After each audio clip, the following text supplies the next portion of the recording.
This messy work drama is on another level. Compilation!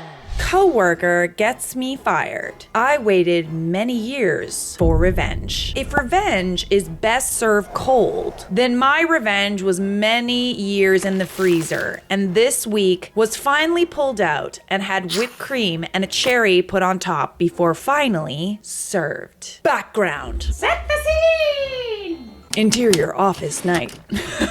Little joke for my film friends. So I worked for a company for almost a decade that had a small team consisting of 10 people doing commission work for businesses in my city. The owner treated us like family, knowing that we worked long and hard days, sometimes up to 60 hours a week. He paid us better than expected, bonuses and perks he negotiated with businesses that commissioned our work, and even gave the whole company a week paid off when his son was getting married so we could attend. Oh, he sounds nice. We had our squabbles like any other family, and things weren't always bright and perfect. But this is to show how nice the owner treated his employees and didn't screw me over. After working there for years, the manager position became open. Since by then I was one of the most senior workers with the company, so I thought I would apply, and a few others did so as well. I didn't get the position, mainly because despite my experience at company, I didn't have a business administration degree. Someone who worked for the owner did, so he got it. Realizing the education I would have to get, the demand of this job, I thought long and hard and concluded that if I wanted to go anywhere in life, I would have to get that degree. Coming right out of high school to work for company was great, but if I wanted to do something more, I would have to go to university. I talked to the owner and gave my 2 weeks notice. When I explained what I wanted to do and why, he understood that I was trying to make something of myself. This all becomes relevant later, I promise. I love some subtle foreshadowing. Going to university, I found I had tuition covered through government grants, but not things like food, rent, etc. So I looked around and eventually found work at Company B. Company B was a retail store with a bigger staff than I had been used to, somewhere around 50 employees, but had such a huge employee turnaround that it was scary at times.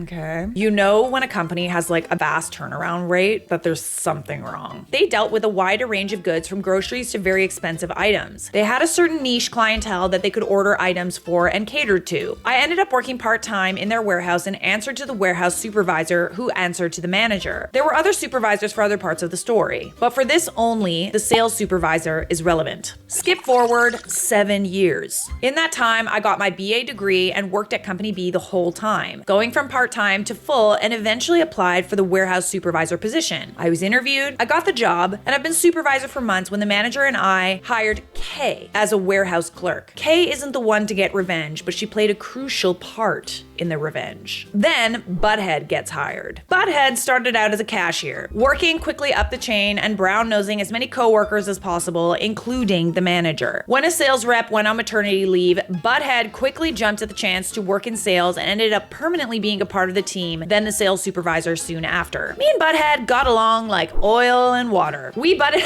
I was not expecting butted heads to be in this script. We butted heads. You and Butthead butted heads. This is funny. Over things constantly. She would tell the manager all the small things that I did, but called me a snitch when I reported the issue she was causing. She would badmouth me and my warehouse staff, talk over me at meetings to try and take credit for my ideas. She openly told coworkers that I was the cause of many issues and couldn't wait for me to leave. Oh, and she was never at fault. It would be the customer's fault, my fault, the delivery driver's fault, another coworker's fault, etc. Obviously. There were times when we got along well, but few and far between. I get fired. Oh no. So one day, a very, and I mean very, expensive ring set, over $5,000 I found out later, ordered by one of our customers comes in. Years ago, I set up a procedure for any type of jewelry so it would not get lost or stolen. The last step is, once we've done everything with it in the warehouse, we take it to the office and have someone put it in the safe immediately. This particular time, I was the one who received the rings. So once going through the procedure, told Kay that I was taking it to the office. The only one available who had the combination to the safe was Butthead. I asked her if she could open the safe. She looked at me, looked at the jewelry box in my hand, and then said, "Put it down here on my desk. I'll put it away once I'm done this email." The next day, I get a call from the manager to come to the office. I head there to find manager, butthead, and the HR consultant they pull in when some real stuff starts to hit the fan. Manager tells me the ring set has disappeared. I tell them the procedure I followed, and last I saw them was with butthead. Manager tells me butthead checked the box and the box was empty. Manager then pulls the box out. Sure enough, the box that the rings were in was completely empty. I swear to manager that the rings were inside when I checked them before even given to butthead. At this point, my word against hers by stroke of bad luck, the in-store video recorder had broken down days before the incident, so there was no way to verify what happened. It's kind of odd timing. How very convenient. We all know someone has to take the blame for this, and that's when butthead strikes, saying it was my fault, since it was last seen in my hands. Manager asks if this is true. Then I realize that yes, I was indeed the last person to touch the thing, and I never actually saw butthead pick up the box. Butthead gives me a look that screamed, gotcha. Oh, absolutely not. No. She gotta go. Manager and the HR consultant ask us both to leave. After what seemed like forever, I get called in. Manager tells me that since I was responsible for the rings at the time and now they're lost, they would be firing me. But since they had no proof as to whether I stole the rings, they wouldn't press charges, which scared the crap out of me as this is the first time I heard of them thinking of this. I go back to the warehouse, tell Kay and the other warehouse clerks what just happened, grab my personal belongings, and left that day. I really genuinely feel like butthead could have avoided what's coming by just not giving that look of gotcha, you know? Because I'm sorry, but if someone is meddling and they look at me like, you're asking for it. You should have just played dumb. After a couple weeks of trying to get my head around what happened and weighing my options, I decide my first priority is to try and get some sort of job and consider it lucky if I get a job flipping burgers with the bad rep when they ask Company B. I call the owner of Company A, the first company, to get a good reference from them and explain what happened and why I was calling, only to get the shock of a lifetime.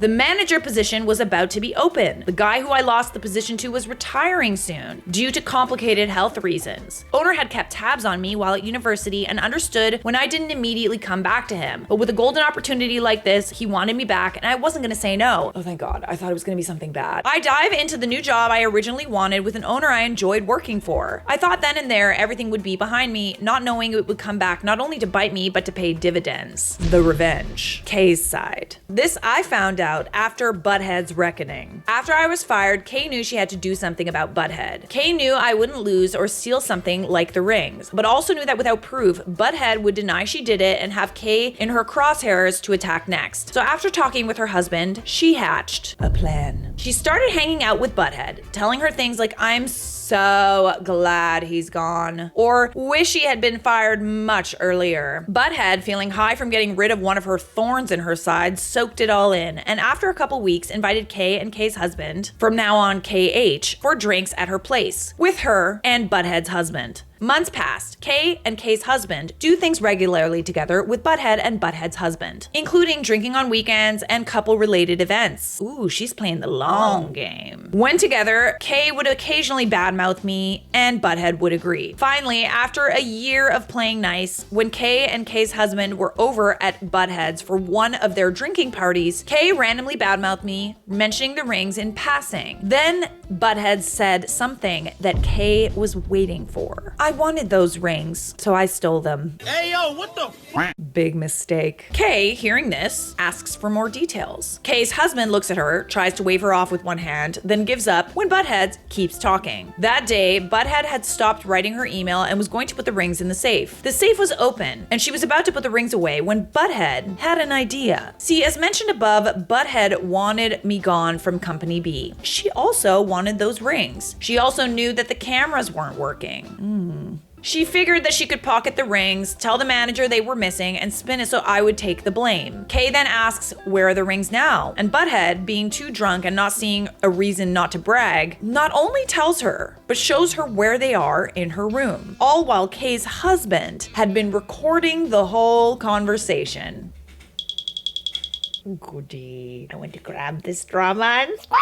Kay gives a copy of the recording to manager the next workday. Police are called immediately. Butthead is arrested and her house is raided. They find the rings. Kay and Kay's husband give the recording and testimonies to police. Butthead's reckoning has begun. Part 2 of the long-awaited revenge. I get a call from the prosecutor's office. After Butthead is arrested and charged with theft over $5,000, among other things. He wants me to testify about what she did to me. I didn't skip a beat in saying yes. Fast track to the trial. Prosecutor has me, Kay, and KH's husband testify and plays the recording of Butthead admitting that she stole them. Her attorney tries to throw out the case, saying Kay got Butthead deliberately drunk, but Judge didn't buy it, since there was proof she drank all the time. Judge was lenient and gave her 5 years in prison, which she yelled was unfair, but I personally thought she got off easy. Meanwhile, as the trial was happening, I was talking to a lawyer to sue Butthead for setting me up like she did. Oh my, you're just not letting her get up for air, eh?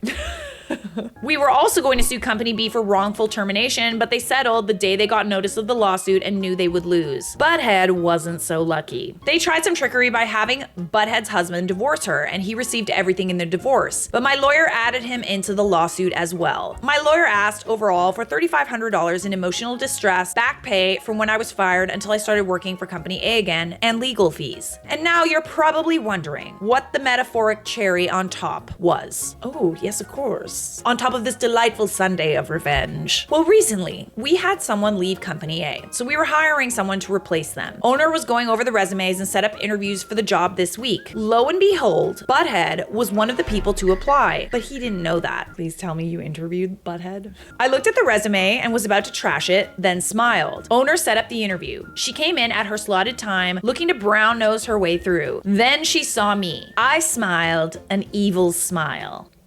And she went white. All I said was, Butthead, how are you? Remember me? A deer in the headlight look from her. I look at her resume and say, I'm sorry, I do not think you'll be a good fit for our company. Thank you for applying. Better luck next time. She said not one word and left. A delicious pro-revenge Sunday with a cherry on top, my dear. You know, some people would just let it slide. It's not like you ended up unable to get a job afterward. It's not like, you had a really, really hard time after this interaction and after this whole thing went down. You lucked out. You got a job that you were initially pining for. So most people would have been like, it's water under the bridge, you know what I mean? But not you. And not only you, but your friend Kay as well. The fact that Kay was moving in the shadows and waiting for the exact moment to strike, such a good friend. I know this isn't an am I the a-hole, but you are absolutely not the a-hole. Justice was served. We got some more work nightmares for you coming in hot. New boss hated me and treated me like garbage, so I exposed his affair. This story was posted in the Charlotte Dobre YouTube subreddit. This took place many years ago, when I was 21. So young, but it feels like it was yesterday. This may be lengthy, but context is necessary. I worked at the local rec center and was a pool manager in the aquatics department. Lifeguarding, swim lessons, etc. Not to brag, but I was extremely good at my job. There were always requests to be in my classes, and families only wanted to sign up for sessions I was teaching. Over time, I got more training and was able to teach and do almost everything that the aquatics department could ever need. Our coordinator, my boss, received a job offer elsewhere and decided to pursue that. I loved my boss and was sad to see her go, but this gave me the chance to throw my hat in for the position. It was a long shot due to my age, but I figured I should try. I had all the qualifications and knew the place inside and out, even the employees. Sadly, I didn't get the job. Bummer, but I assumed it was a long shot at the time. What caught me by surprise was the person they did hire lacked almost all of the quote required skills that had been listed. He was a businessman. Let's call him Kevin. So how did Kevin get the job? Does he know someone? Kevin liked swimming, but didn't have any training on pool safety or the pump room know-hows. According to the higher-ups, he was going to make our faculty a, quote, money maker. How did he do this?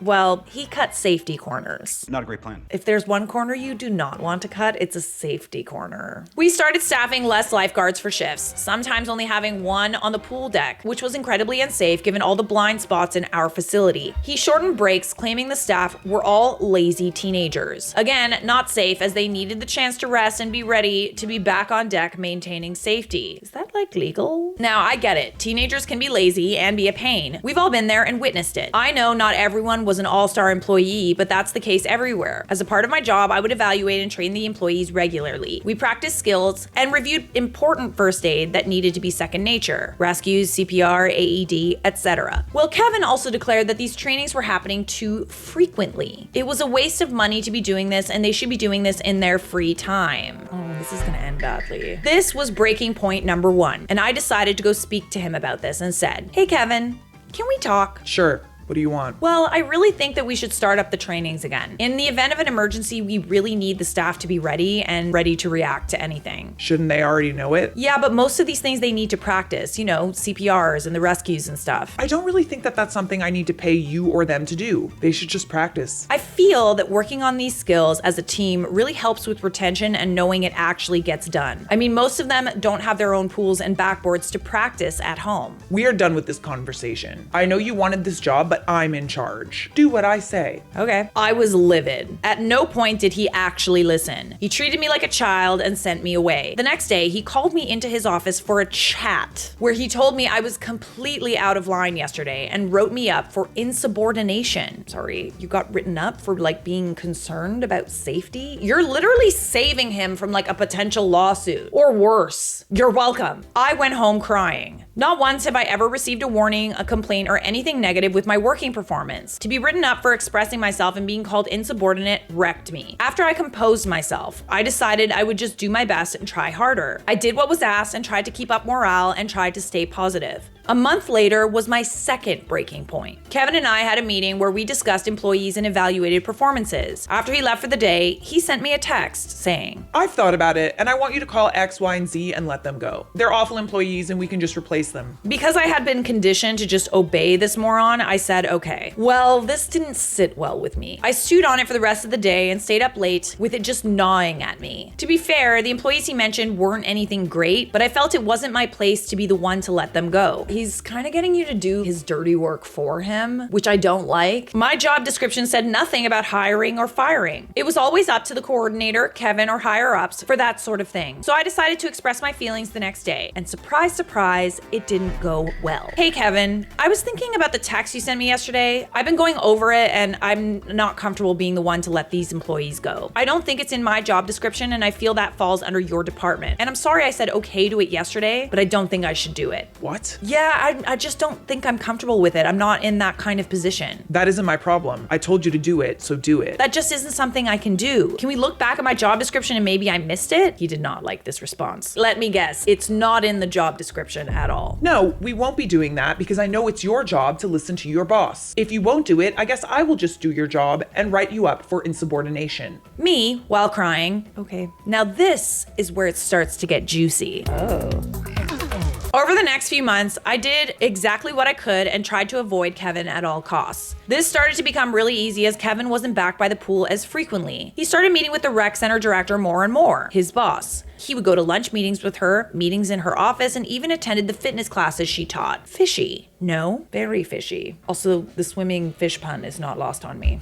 I'm assuming that pun was not intended. Now, I wasn't the only one who noticed this. All of the aquatics departments started to pick up on it. They would ask me, "Hey, where's Kevin?" And I would tell them, "Director meeting," with an eye roll. He was rarely in his office anymore. I was left doing his job more and more, and he would tell me, "I just have to meet with the director. We're trying to turn this place around and make some money out of this money pit." So I diligently did as I was told while also tracking his meetings. You know, I have a theory. It seems to be like quite consistent with bad boss stories. I have a theory where if you're a bad boss, you are projecting because you're actually the bad employee and you're blaming everybody else. I kept a notepad and wrote down what he did in the day. I felt like Pam from The Office tracking Michael's workday. It got from the point where he was on average only in the aquatics area for 1 hour a day, while all the rest were spent with the director in one way or another. So me, being a spiteful person, I used this when I finally decided enough was enough. After 6 months of Kevin, I had it and decided to leave for new adventures. Finally, I know. But I decided to go out with a bang. I turned in my 2 weeks, was my cheery self, did everything I was asked to do, then hit my exit interview with HR. I expressed all of my safety concerns, new policies I didn't agree with, and told them all about Kevin's antics. I brought the notepad and told HR. Oh, and I brought this for you.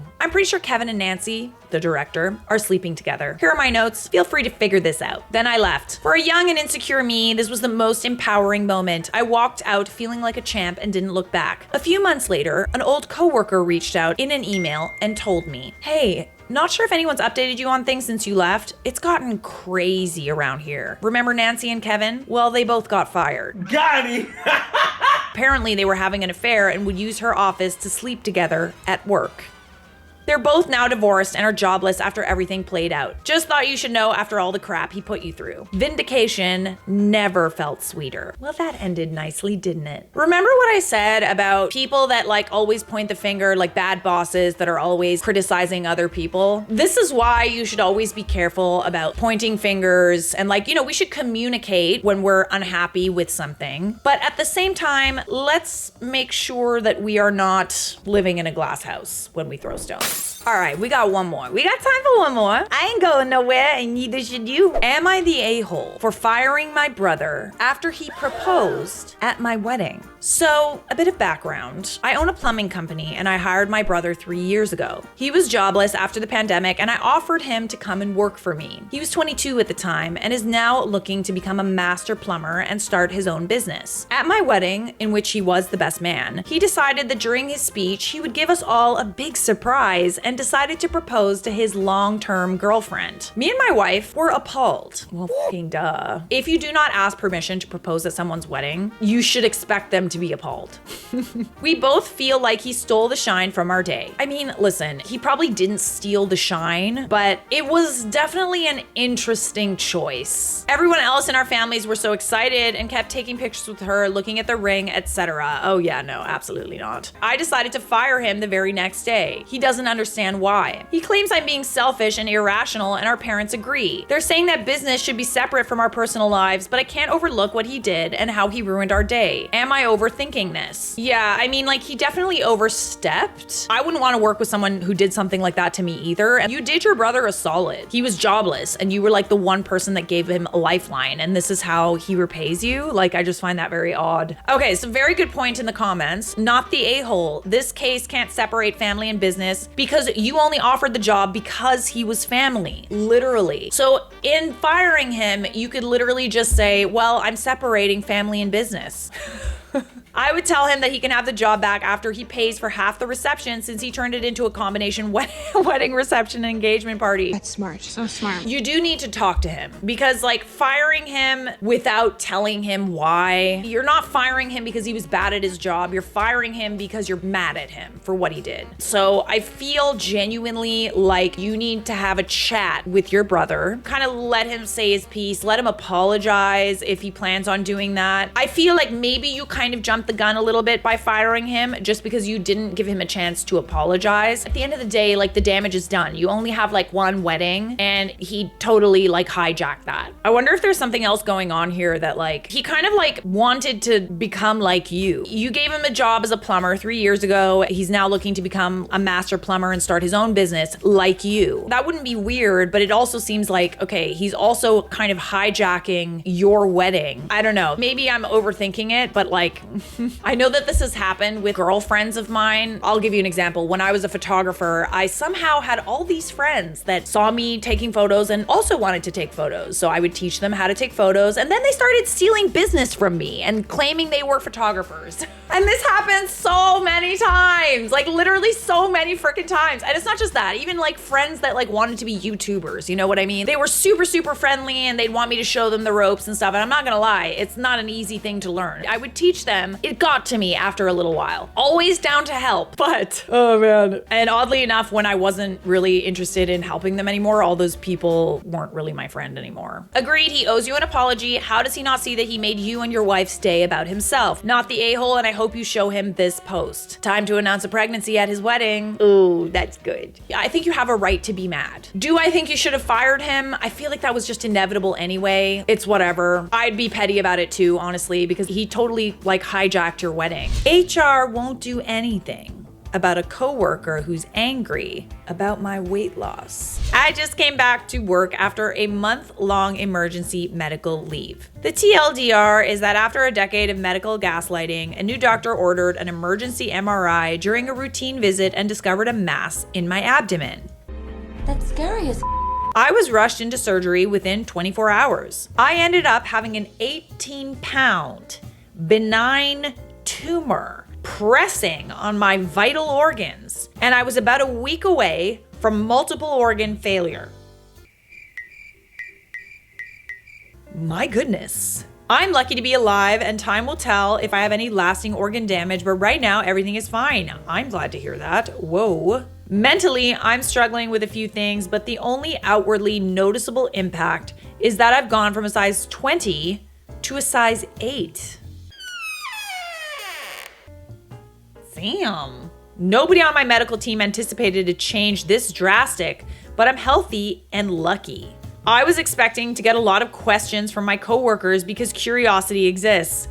Incoming the Ozempic accusations. I had a basic emergency surgery, but I'm fine now answer that almost everyone accepted, but one coworker who I hardly speak to, Aubrey. On my first day back to work, Aubrey came up to me and said, I wish you had come to me to lose the weight instead of resorting to such drastic measures. Drastic measures? Did she think you got like gastric bypass or something? You're going to gain it all back, I'll be waiting. It's times like these where I wish people would just mind their business. You barely talk to this person. Why would you go to them for something so personal? Like, even if that's all it was, like it was just like a dramatic weight loss. Like, why would you get tips from Audrey? That don't make sense.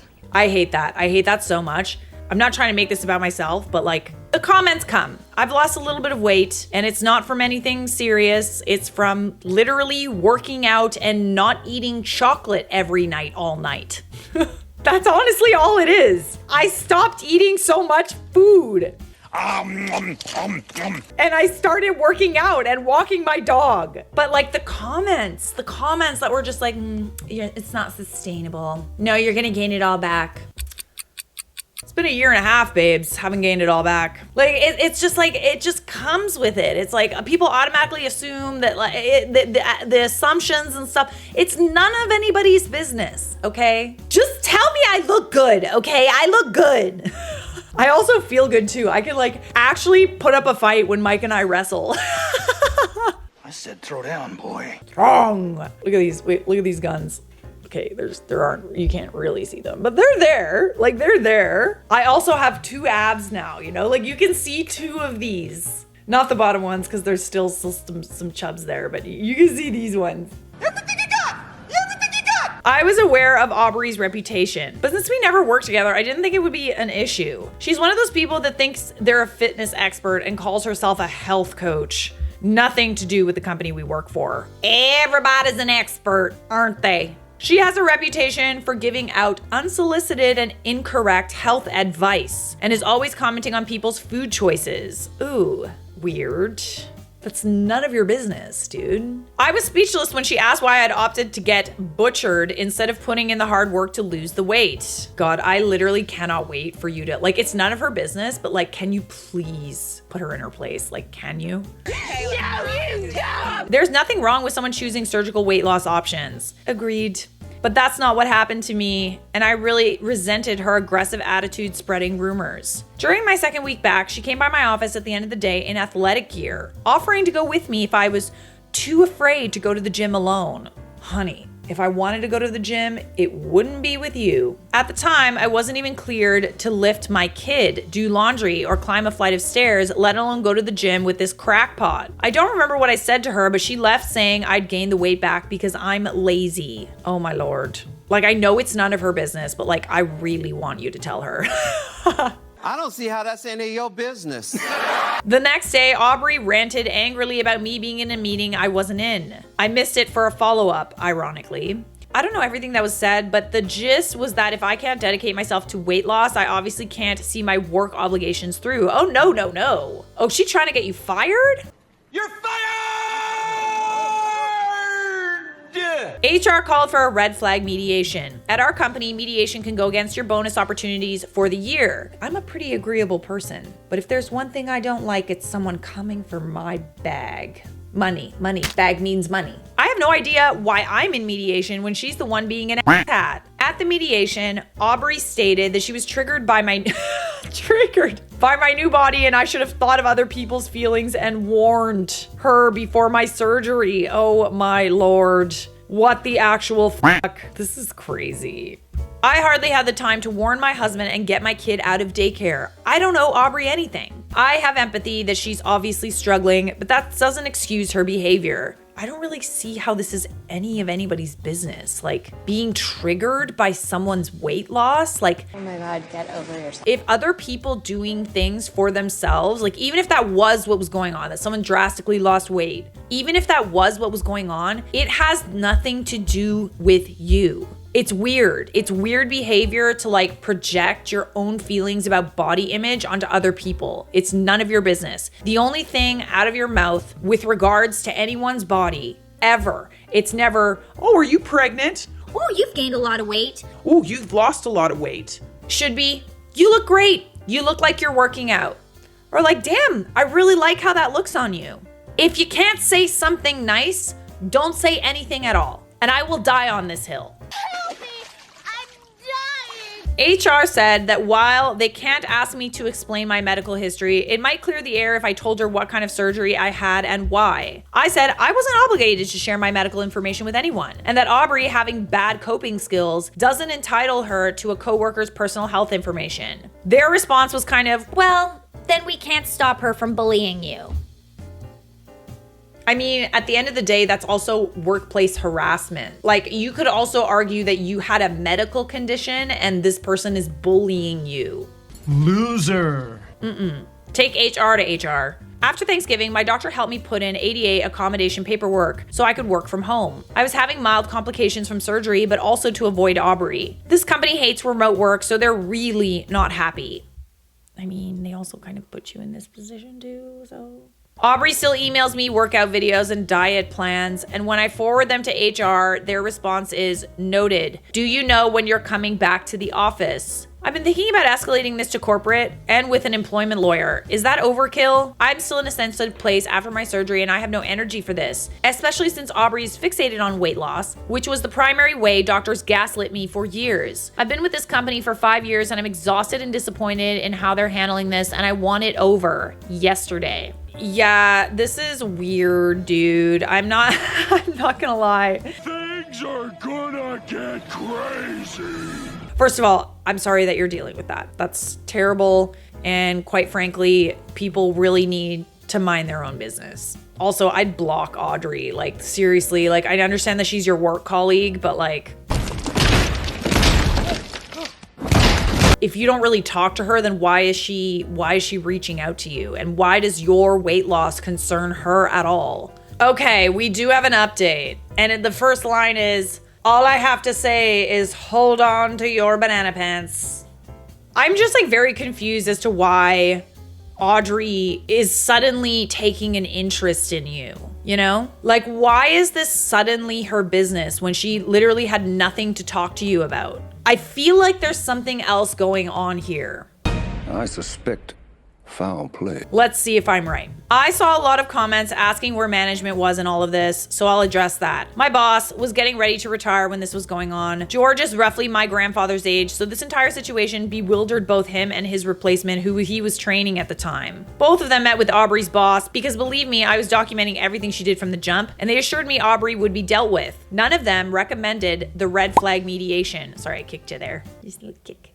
Just playing footsies with you under the table. It's also because I kind of hurt my ankle yesterday. It's hurting. Don't know what my foot is doing. I was given details of the meeting where Aubrey ranted about me and it was horrible, but apparently Aubrey was asked to leave by her own boss while several other employees told her to stop. So managerially and in the office in general, people were trying to rein her in from many different angles. When my doctor extended my ADA work from home accommodation a second time, HR responded by telling me my attendance was a concern. I emailed their boss, the HR director, and asked for clarification. He said I hadn't come into the office, so of course my attendance was a problem. I reiterated that I had medical documentation stating that if work from home wasn't available, they could refer to the FMLA documentation my medical team also sent. He replied that medical documentation, including both the FMLA and ADA reasonable accommodations, doesn't hold much weight within the company. Okay, so now we're getting into, we're discriminating against someone for a medical condition, and this is like, call your lawyer territory. Just saying. You better lawyer up, asshole. Just saying. That's when I got a lawyer. I love that. Nothing makes me happier than those 4 words. I got a lawyer. Let's go. Aubrey as a problem kind of drifted into the background when HR started their medical documentation doesn't matter campaign. On my lawyer's recommendation, I contacted the HR executive team, which is where this whole curse situation came to light. I called to the chief HR officer, which for my company is going over like 5 people's heads. But I did it with George's and my new boss's blessings, who is the head of HR, and asked why my attendance was an issue when I had reasonable ADA documentation. She had no idea what I was talking about, so I filled her in, including the mediation meeting and Audrey's harassment and the HR director, her direct report, saying medical documentation didn't hold any weight within the company. She was speechless and asked to meet with me and my lawyer as soon as possible. My lawyer had hardly anything to do during the meeting because the CHRO was horrified at everything I told her. Right, because now you're getting into kind of like, this seems like a lawsuit sort of territory. I've never actually seen steam come out of someone's ears, but if it was physically possible, it would have happened here. My lawyer didn't need to say a word, but nodded and smiled when the CHRO offered an extended paid medical leave so I could handle my recovery, and said Aubrey constantly sending me fitness plans would be dealt with swiftly. I didn't hear anything out of Aubrey for a long time, but I did hear through some gossip channels that HR staff involved in the red flag meeting and threatening to write me up were let go. Aubrey wasn't fired because they believe she was misled by HR, so I understand that part even if I don't agree with it. But she was on a tight pip for a while. Then she showed up at my house. Here's Aubrey. Did she? What could she possibly have to say? Now we move from banana pants to full-on banana ensemble. I'm still on leave, and out of the blue, Aubrey showed up at my door on a weekend with 2 other women in tow. And the commenters guessed it. She's in very deep with an MLM. Or maybe a cult. I can't be sure at this point. Oh my lord. Is all of this just an effort to get you to like join like a multi-level marketing scam that has to do with like fitness and weight loss? Oh, but then she's also marketing these things to you like her other job during office hours. Oh, that's where you could get her. Aubrey came over to demonstrate some workout techniques and give me some diet supplement samples and discuss a career opportunity because she was worried about my physical and professional health. She didn't make it past my mother-in-law, who has been a godsend right now. My mother-in-law made it clear where Aubrey could stick her demonstration, and they left in a hurry. Up the butt. She means up the butt. She could stick the demonstration up the butt. I said what in the butt. I notified my lawyer and the CHRO, and suffice to say, Aubrey is now a full-time wellness coach. Sorrows, prayers. She was using people at the company as a way to like secure people for her like fucking Ponzi scheme, MLM, whatever the hell you want to call it. Did I join the Illuminati? Who knows? I knew that there had to be something, because how is it that this random woman you don't talk to suddenly took such an interest in you? It wasn't out of the goodness of her heart or because she was triggered. And by the way, those two things conflict, eh? Because she's saying that she's trying to help you with your weight loss, but at the same time, she's saying she's triggered by your weight loss. So which is it? I feel very attacked. Relax. I'm happy I went with my gut and got a lawyer because the company has changed so drastically over the year, with the toxic HR department encouraging behavior like Aubrey's and spreading false information about medical leave and time off. The company is almost unrecognizable. Also, with my boss and mentor both gone, I don't know if I'm going back once I'm medically cleared. The company's undergoing restructuring right now. I hate that term. We're doing some restructuring, as in you're fired. And my department may end up distributed between other parts of the company or even other parts of the state. I've been looking at jobs and doing some resume drafting for a full-time remote position since it feels like it might be a better fit. Well, this had a very happy and satisfying ending. And what did we learn here? Stop commenting on other people's bodies, unless you have something nice to say. Unless you're like, Charlotte, you look good. You look good. I'm like, thank you. Thank you so much. Am I the a-hole? I told my coworker she's falling for a romance scam, and now she's upset. Gobble, gobble. My friend, let's call her Nancy. Nancy and I worked together for 3 to 4 years at a hair salon. Nancy is early 30s and kind of an airhead, gullible, but really a kind and nice person. She's currently in a relationship with this guy for about 6 months. He lives in New York, we're in the Midwest. They talk on the phone all the time. He's been out here a couple of times to visit. We never met, but I heard lots about their relationship. This morning, she texted me at 6 a.m. asking to borrow $10,000 because her boyfriend's mom has a family emergency and needs the money soon. What? She said he's working on an offshore oil rig in Dubai. Why is it always Dubai? For 2 months and couldn't transfer the money until he's back to the States. She doesn't have the money, so she asks if I can ask my relatives for the $10,000 for her. Don't do that. Don't do that. I told her this sounds like a romance scam, and if he's asking her for such a big amount of money like that early in the relationship, it's a red flag and she should reconsider. I told her since I don't know her boyfriend that well, and if he ghosts her, either me or her will be on the hook for the $10K. Now she won't answer my text or call. She also took a personal day from work today. Am I the a-hole? Should I have kept my mouth shut and minded my own business? No. No way. Like, I feel like you did her a solid, but like also people that are deep in these romance scams or like, you know, like there's been scams where like people's family members come out of the woodwork and claim that they, you know, have a lot of money and then they suddenly start asking you for money. It takes a long time for them to like realize what's going on. So even if you did tell her, I doubt she's clued in.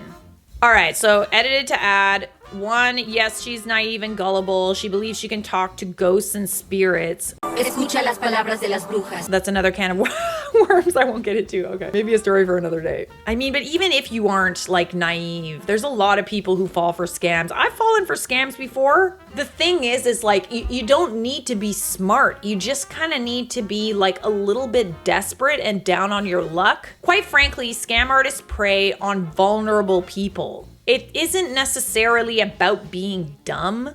Like, oh, you know, we don't like to say, oh, you're so stupid. How could you do that? How could you fall for that? But it's like you're preying on people who are so vulnerable, so desperate for love or attention or, you know, to be loved or like to have a relationship with a family member. Like there's so many different scams. Like, you know, I've fallen for like an employment scam before. And it was when I was literally so desperate to get a job. Like she's desperate. So desperate to get a job that I ignored a lot of things that like I shouldn't have realistically. And it was a very common scam, by the way. Very hard to trace who did it as well. I did go to the police, but whatever. Anyways, point is, it's not just because she's stupid, even though it is partially because she's stupid.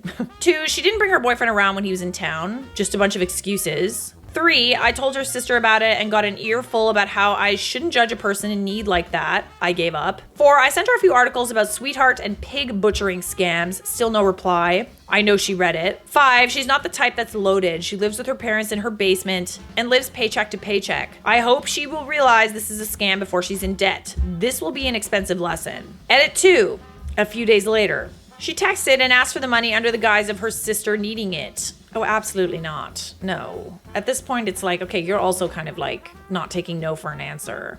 Still no, baby. It was a flat no. I feel bad for her. I told my other coworkers and my boss about it so they can say no, and maybe she'll understand from a group perspective that we're trying to protect her. Edit 3, 2.5 weeks from the original post. What me and Redditors, suspected was true. She was in a romance scam. What? I told you so. She said her boyfriend stopped contacting her after she couldn't get the money. I feel like that's a really, really great way to find out if you are in a scam, like especially a romance scam. First of all, any relationship, especially at the beginning, that wants money from you, especially large amounts like that, is a red flag. But if for some reason you're in love and maybe this is just like a little out of the ordinary, say no. See what happens. If they stop talking to you, it's a romance scam. So her boyfriend stopped contacting her after she couldn't get the money, and she started asking simple questions like no internet on the rig, satellite phone, etc. After that, she realized he was scamming her. She started telling me about how she had been sending him small amounts of money, like $50 to $500 over the past 6 months to help him out with a small emergency. He works on an oil rig. Those guys make a lot of money. What possible reason could he have for needing money from his girlfriend for emergencies? When he ghosted her after she couldn't help him with the $10,000, then she realized she'd been romance scammed. I'm glad she saw it for what it was. You are not the a-hole, you were right. And I hope that she, like, apologized to you, because, like, you would have lost that money. Just saying. I'm not even sorry. An employer rejected me, then sent me a list of everything I did wrong. I'm a younger person who's job searching for something full-time for the first time. I haven't been having a lot of luck due to the state of the world, but I recently got an interview where I made it all the way to the final round and was rejected. At first, the company was really professional. They were kind enough to let me know I'd been rejected and thank me for my time. Then, around 3 days later, I got an email from one of the interviewers, a different one than the one who sent me the formal rejection email. The final round had been in front of a panel. The email body text said, "Hey, here's some tips for future interviews." And attached was a Word document with a super detailed list of everything I'd done wrong, including that my answer to the question, "What's your favorite book?" was too pretentious. Okay. Note, the job wasn't for a library or any other book-related field. Although he'd been part of the final round interview panel, he hadn't been present during previous interviews, and this was the first communication I got directly from this guy. That is a very odd thing to bring. Like, I'm sorry, how does that affect how you're going to do your job? Like, what books you enjoy on your free time? Take a look. It's in a book. Okay. Here are all the comments from the document. It was a financial stock company, but the job wasn't directly connected to stocks. It was a copywriter position doing some ads and website update. I can tell you are not passionate about stocks. Okay. Every member of this company has been passionately investing in the stock market as a hobby for years. You had basic technical knowledge and that's it. In general, you seem to lack passion. Your answers are very thorough and well thought out, but lack passion. What are you passionate about? I couldn't tell. This is like super unnecessary, dude. Like, what? I don't get it. You were clearly nervous throughout. You lack confidence. Okay, let's give people a break, all right? Like, people are nervous for job interviews. When asked about an issue you had overcome, you mentioned something that had happened in a job not related to our industry. So? You didn't seem to have an interest in company culture. We mentioned we are a company with lots of events and training workshops, and you didn't ask for any further questions. Your response to the favorite book question sounded pretentious and insecure. Les Miserables simply isn't a book people read for fun. What the f*** is this guy smoking? You weren't enjoying yourself at all. We're a really friendly company and you were tense and nervous the whole time we talked to you. You let your nerves show. I'm sorry, we're a really friendly company? Don't seem like it! Honestly, I would like rather pour gasoline on myself and light myself on fire than work here. Like, seriously, is this normal? No, bestie, no. It's left me feeling terrible. According to him, I did so many things wrong, it's killing my confidence. Hearing that I lack passion is really scary. I'm scared it will affect me in the job search going forward. It's not an issue I ever thought I had, but now it's something that really worries me. You're gonna forward this email to the person who sent you your rejection letter. The person who actually did it right. Feedback. You do like a sandwich, okay? A nice sandwich. Actually, no, it's kind of a shit sandwich because like on the outside is the bread and the bread is nice, okay? It's got some butter on it. It's nice and toasted. Maybe it's sourdough, all right? So we got nice up here, nice over here. In the middle is the shit, all right? It's nicely packaged within the two nice pieces of bread. I'm telling you, if you want to know how to give feedback in a professional capacity or in general, all right, it is going to be much better received if you start with something nice, start with good feedback, give the shit. Like, don't be like, you're a shit. And by the way, it was so nice to meet you. Like, no. Constructive feedback. And then end with, we really enjoyed your interview. It seems like you're a really great person and we would have loved to have gotten to know you better, but unfortunately, it just doesn't seem like a great fit. I wonder if there's like something else going on here because like this, like, you know, when a guy is like negging you, like, I don't really see what the point is. You're not going to work there. This is just like mean. You already lost the job. Why is this person like knocking you down? Like, it's not just knocking you down a peg, it's like further pegs. Really unnecessary. This is not constructive at all. Let's do it again, only better this time. Okay, I'm sorry to hear that happened. I'm sorry it affected your confidence, but I feel like that might have been the point. We do have an update, a 3-year later update. 3 or so years ago, I emailed you concerned about an interviewer who had sent me feedback for a job I didn't get. Included saying I lacked passion and some other stuff. I was the one whose favorite book was Les Mis, and he said I was pretentious. He's pretentious.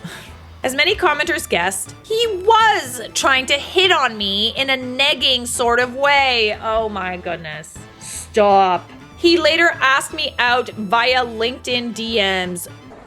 Ew! Get off of me!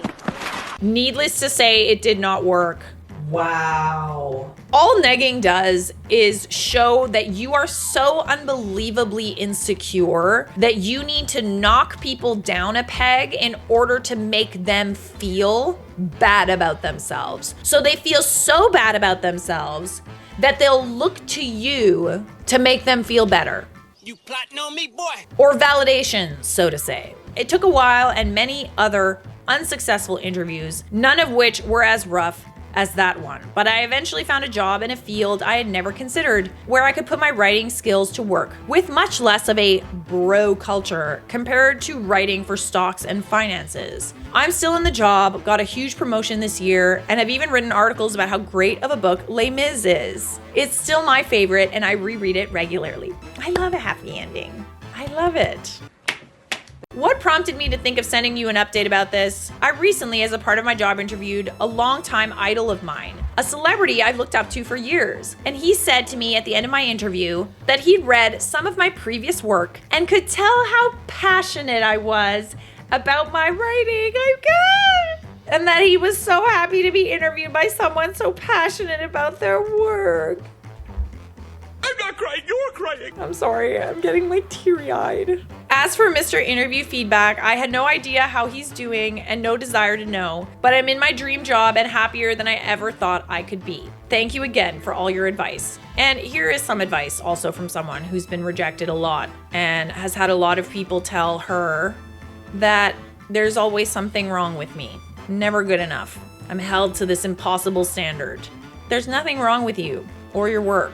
That job just wasn't meant to be. Oh, I'll see you in hell. A no isn't a no, it's a lesson. It's just not the right door, because the right door will recognize who you are and see greatness in you, because they see greatness in themselves too. My coworker thinks she's my boss, but we have the same job. I swear, my coworker Alicia has a secret job title, and it's my unofficial, unwanted micromanager. Today, smoking is gonna save lives. We have the exact same role, we report to the same person, we have the same responsibilities. Yet somehow, in her mind, she is my direct supervisor. She's like that one kid in group projects who doesn't do anything but insists on writing their name in bold on the cover page. Oh gosh, spare me, please spare me. It is a daily thing. Our actual manager will assign me a task, and 5 minutes later, I'll get a message from Alicia. Hey, just checking in on the report for Mark. Our boss. Let me know if you need to review it before you send it. She never offers to help, only to review. Okay, no, that group project analogy is definitely, it definitely works here. Where does Alicia find the audacity? Oh, that's bizarre. How bizarre? How bizarre? So last week in a team meeting, our boss assigned me a project. She immediately chimed in with, "Great. And can you make sure to send me the draft by end of day Wednesday? I want to give it a once over before it goes up the chain." She said this in front of everyone, including our actual boss, who just kind of blinked. That would have been whack to me. You know, it's actually funny. I actually dealt with this similar scenario with 2 people who used to work for me. And it was always really weird because I was assigning them things and they were always equals. Yet one of them kind of assumed the role of manager and would like boss the other employee around. And it was a very awkward thing to witness. Very awkward. This isn't awkward at all. There were a couple of times where I had to be like, yo, that's not like the structure here. The audacity to automatically assume that you are the manager or the project manager of a specific project or role. Some people say fake it till you make it. I say, where does one find the audacity? Okay, so let me get this straight. She doesn't offer to help, only to supervise. So basically she's free trailing a manager role with none of the authority and all of the audacity. Got it. I'm a non-confrontational person, so I usually just say, okay, thanks. But inside, I'm screaming. The breaking point was this morning. She walked over to my desk, pointed at my screen and said, "You should really format that data differently. Just stop what you're doing and I'll send you the template I use. It's much better." Ew. I'm actually surprised to know that she does anything. Does she? I just looked at her. I don't work for you. We are peers. I am so tired of having to manage her attempts to manage me. It's like having 2 bosses, but I only get paid for one. And similarly, she's also assuming the role of your boss, but not really getting paid for it either. And I'm doing it just for the money, and it's not even a lot of money. If she's not doing any of the work and all she does is boss people around, I suppose that's probably a better deal for her. But still, has anyone else dealt with a shadow manager on their team? How do you get them to back off without making it a huge HR issue? I forget how I dealt with it. How did I deal with it? I think I pulled the employee that was kind of getting thrown under the bus aside, and I was just listen, I'm not really sure why she's doing this, but just so you know, you're both on the same level playing field. And it was it was for a project that wasn't very long, and I was just you don't have to work with her again. Honestly, I'm probably not gonna hire her again. So in hindsight, I realistically should have done more, but it was kind of funny at that point, you know? Y'all really need to learn how to speak up and stand up for yourselves. I mean, yeah, in this situation, I feel like you could be standing up for yourself a little bit more. Instead of just blinking and telling Reddit, you could just be honest and be like, okay, sorry, I'm misunderstanding where you're coming from here. I believe that we both have the same role, correct? I had a coworker who acted like this, and about the second week she persisted with it. I said, "We're peers, Jennifer." Yeah. Why are you acting like I work for you? This is weird. Honestly, a really good word that you can have in your pocket to make people feel strange when they're acting strange, you just call them weird. That's weird. Weird. Okay, this is weird. I'm sorry, this is a bit weird. Works every time. She got kind of snippy and had to be reminded periodically, but I just kept doing it. She claimed that because I was so young, she forgot I had the same job title as she had. To this day, she remains the worst engineer I've ever met in my life. See, this is the thing. The person that I know that's like this also doesn't have much to back it up. You know, I'm always of the opinion that if you want to take on the role of like a manager or you want to run your own business, you need to be able to do everyone's job. Your role is not to boss people around. Maybe it could get to that point where you're like delegating and giving tasks out. But if that person goes away on vacation or that person is sick, you need to be able to step in and do that person's job. With great power comes great responsibility. I have met a lot of people like this, and most of the time, they don't have two legs to stand on. They want the role of manager without the experience or the know-how. I digress. The point is, keep reminding the person that they're not your boss and they will stop. Yeah, and maybe like also talk to your boss about it if it's making you super uncomfortable. All right, so we do have an update, and it's very satisfying. I'll just say that. Wholesome, satisfying. Perfect. So a couple of weeks ago, I posted about my coworker Alicia, who decided to make herself my unofficial boss, even though we're on the exact same level. Since then, things have definitely escalated. Do tell. The last straw was when our manager gave me a 2-week project. Not even 10 minutes later, Alicia messaged me saying, "Can you send me progress updates every couple of days so I can make sure it's on track?" That was the moment I realized I couldn't keep letting this slide. Instead of confronting her directly, I tried an experiment. Ooh. I ignored her check-ins completely and only sent updates to our actual manager when they were due. And nothing bad happened. No one cared, the work got done, and life moved on. Then came the team meeting. Okay, so you went over her head. Got it. As expected, Alicia jumped in with her usual line, "I'll review it before it goes up the chain." This time I spoke up and said thanks, but Mark already approved the draft, and looked at our boss while saying it. His reaction was priceless. It was like he suddenly realized what had been happening all along. After the meeting, he pulled me aside and actually apologized. He told me to always send work directly to him, and he said he'd speak to Alicia. Since then, I haven't gotten a single unsolicited review request. She still has that same bossy energy, but at least she's not breathing down my neck anymore. I feel a little guilty about not addressing it with her face to face, but honestly, it's not my job to manage her behavior. It's really not. I don't know what your problem is, but you need to solve it now. She didn't seem to feel guilty when it came to micromanaging you, even though that's not her role. Like, that is her way of saying, without saying, that she thinks she's better than you.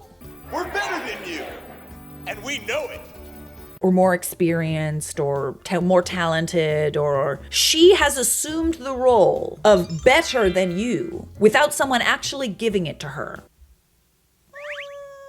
Right now, things feel lighter, and I can finally focus without feeling like someone's peeking over my shoulder. And the irony is that like that kind of boss, like a micromanaging boss, is like the worst kind of boss. Shut up.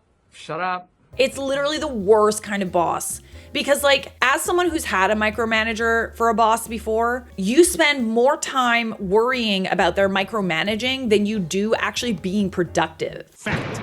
So I'm torn. Do I just enjoy the peace and leave it alone? Or should I have an actual conversation with her in case she tries creeping back into shadow manager role or mode? I don't think much more needs to be said, honestly. I feel like you kind of wait until things progress. And if she is making your life really difficult, then maybe you should have a conversation with her.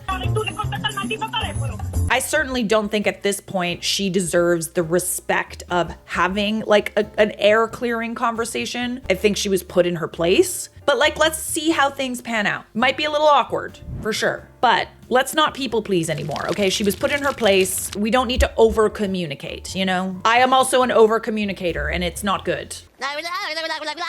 And like, as of right now, I feel like she doesn't necessarily know that you went to your boss or like you had a conversation with your boss. It could be something that your boss, you could play it off as, just saw and didn't like. I wouldn't put yourself in the line of fire. You know what I mean? Because as of right now, it could be just the boss that feels this way, not you. So a lot of people in the comments agree addressing it with her might escalate the situation. It also is gonna put you in the line of fire because you went and told her boss what she was doing. And she seems like the type of person that might be unnecessarily petty.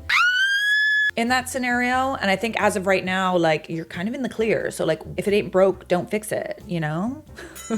We got some more work drama for you. We ain't done yet, honey. My boss is pretending I never gave notice.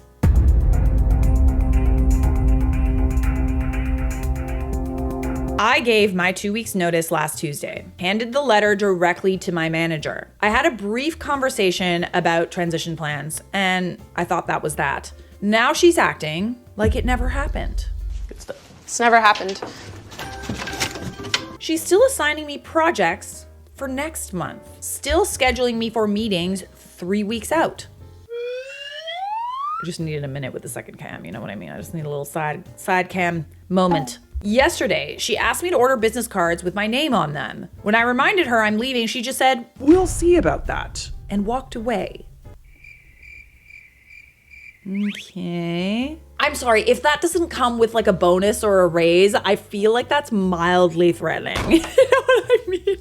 We could make things very, very difficult for you. There's literally no incentive to stay as of right now. So weird.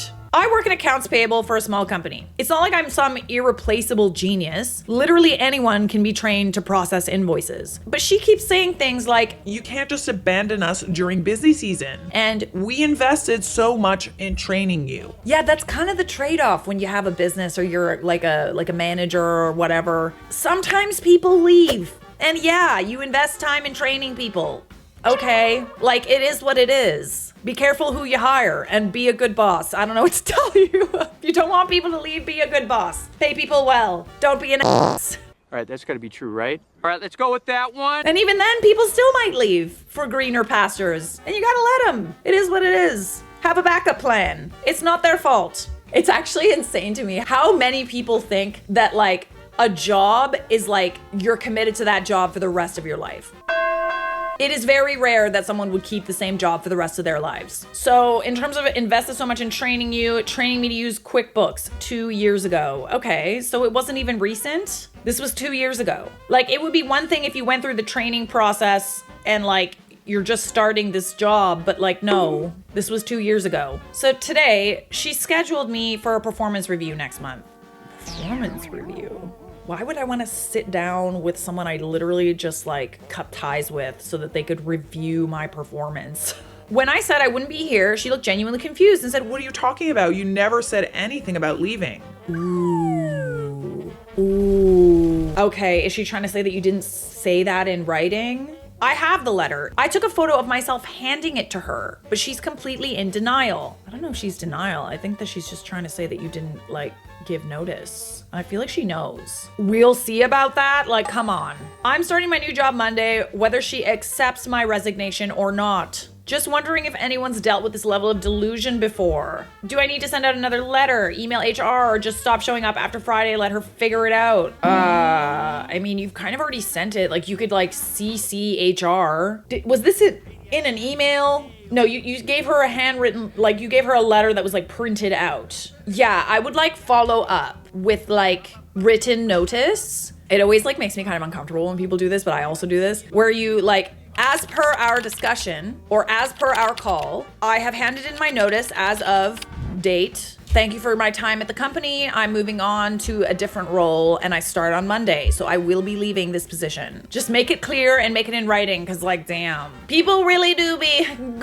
swinging their things around, especially when things aren't in writing. This is so bizarre. I've never had a boss just refuse to acknowledge reality like this. No, I think that she knows. I think that she just is trying to maybe force you to stay. Am I wrong in thinking that? Like, I feel like that's what's happening, no? Commenters are kind of saying, don't tell her where you're going. She could sabotage you. People are like, oh, you took a photo of yourself handing in your letter of resignation. And OP says, I knew she'd try to claim it never happened, so I documented it. Another commenter just kind of reiterated what I said, which is send a copy to HR. Tell them when you submitted it to your boss, CC the boss's manager too. It sounds like your boss isn't following protocol and will say you didn't give notice. That's exactly what's happening. That's for sure. Oh, here's an important detail that I feel like is important. Screenshot the photo of your camera roll where the date it was taken is included. So that's the amazing thing about like technology these days, is like you can swipe up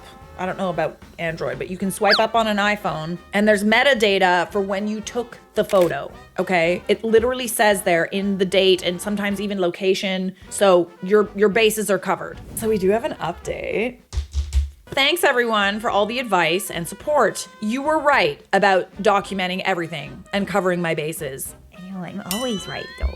I'm always right, unless I'm wrong, but most of the time I'm right. I sent a follow-up email to HR and CC'd my boss and her manager with a copy of my resignation letter and took the photo I took of myself handing it to her. Also included screenshots with timestamps like some of you suggested. Got a call from HR within an hour. Turns out this isn't the first time she's pulled this stunt. Apparently she did the same thing to someone else last year. They're handling it internally. Ooh.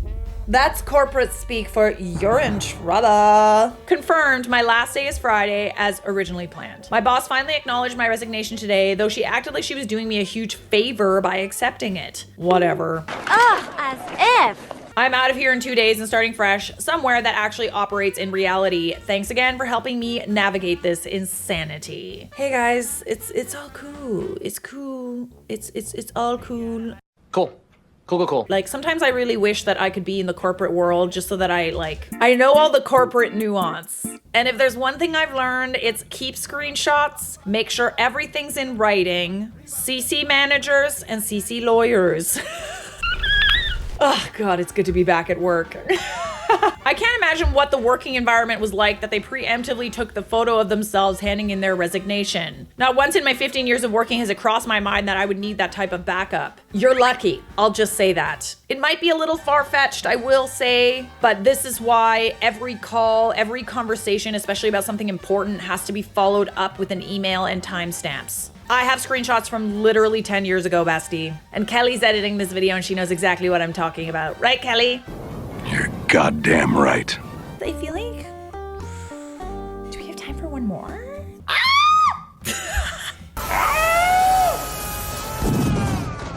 My former horrid coworker now reports to me. I love poetic justice. Several years ago, I worked with the most spiteful, troublemaking woman, Mary. Interesting choice of name. She and I applied for the same promotion and she got it. I was okay with not getting the job because it really wasn't part of my planned career path. I just wanted the extra money. She was not in my chain of command, but she seemed to think her promotion gave her the right to treat me badly. I swear, corporate nuance is so funny. It's literally just everybody bossing everybody else around. I'm a big time bossy boss lady. She would make snide comments about me to my coworkers, who thankfully knew what she was all about and would stand up for me. She would try to assign work to me. When I'd refuse, she'd run out to our mutual boss and complain until she got her way and I'd have to take on the extra work. I suspected for a while she was telling our boss lies about me, but I had no proof, so I kept my mouth shut. Eventually, I was promoted to another department. In the days before I went to my new job, it was apparent that someone was sabotaging my work. Data was changed on files I was working on, etc. Of course, I suspected her, but again, I had no proof. Let me guess, you gonna get some proof, honey, aren't you? It all came to a head when she announced to the entire office that I was actually the one who was sabotaging the computer system. Of course, nobody believed her, but it was very upsetting to me. It got so bad, I made arrangements to go to my new job earlier than originally planned. For the next several years, Mary and I would have to work together on projects. I spoke to her as little as possible, and see ya was my motto. It was awkward, but manageable. During that time, I received several promotions and ended up as the director of my department. ASMR clap. There are about 50 people in my department and I mainly have contact with only the supervisors. I guess I'm known as the one to give problem employees to. I either get them to shape up or ship out. But I was very surprised when HR approached me about taking on Mary because she was about to be fired in her current job. Ooh, how the tables have turned. My initial reaction was hell no. I really felt I couldn't be impartial and give her a fair chance. Oh, come on, it'll be so fun. But I pretty much wasn't given a choice. What's worse, I couldn't pawn her off to one of my supervisors. Because of the work she did, she would have to report to me. Ooh, but come on, babes. That's so fun. That's so fun. This is my torture chamber. You don't find that fun? I do, and I'm just reading it. After resigning myself to have to take her on, I started dreaming of how I would exact my revenge. There were so many possibilities. I was almost giddy with anticipation. Ooh, see, we're seeing the silver lining. I love that. The sweetest revenge was on her first day. I called her into my office and gave her my come to Jesus message. Excuse me, what? Come to Jesus. Are you Jesus? It's Jesus! She came in with the most scared look on her face. I thought she was going to puke. I decided to have pity on her and start out softly. I asked her if she understood how she ended up here. She replied meekly, I guess it's karma. Oh, no, she did not. Ooh. Ooh. You could have knocked me over with a feather. I knew exactly what she meant, but I wanted her to say it. What do you mean? I asked. She then proceeded to apologize for everything she's ever done to me, including spreading lies and doing the sabotaging herself. God, I wish I was recording that. I was about ready to admit defeat in the revenge game, but then I thought of the very best next step. I told her ever so calmly, you know that you could be fired for that. I let that sink in until I saw the beads of sweat on her forehead. Then I said, but I'm not going to do that. Instead, you are going to decide your fate at this company. Oh, checkmate. You will not be able to blame me for what happens to you because it will be up to you to succeed or fail. It felt so much better than using my power over her to get my revenge. She's still working for me, but I don't think that will last much longer. Not because she's gonna be fired. She really has improved a great deal, but because being nice to me is so hard for her. I don't think she can stand it and will find another job, hopefully at another company. That is delectable. Yummy! You did such a good job, bestie. I can see why they promoted you to director. That was exactly what I needed to end this video. So satisfying indeed. Subscribe!